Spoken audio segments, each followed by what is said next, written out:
ఇక్కడ యేసుప్రభు వారి శిష్యులతో అంటున్నారు, నా శోధనలో నాతో కూడా నిలిచిన్నవారు మీరే అని. అవును, మరి గురువు ఎక్కడుంటారో, బోధకుడు ఎక్కడుంటాడో, శిష్యులు కూడా అక్కడే ఉంటారు కదా. కాబట్టి ప్రభు యొక్క శోధనలో వారు కూడా అక్కడే నిల్చున్నారు.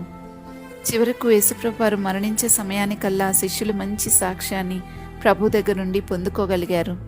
యేసుప్రభుతో పాటు ఉండినప్పుడు ప్రభు యొక్క శోధనలో వారు కూడా ఆయనతో పాటు నిలిచి ఉండినందున దేవుడు అంటే మన ప్రభువు వారికి ఒక ఘనతనిచ్చారు, వారికి రాజ్యాన్ని నియమించారు, సింహాసనాలు ఏర్పాటు చేశారు, తీర్పు తీర్చటానికి వారిని నియమించుకున్నారు.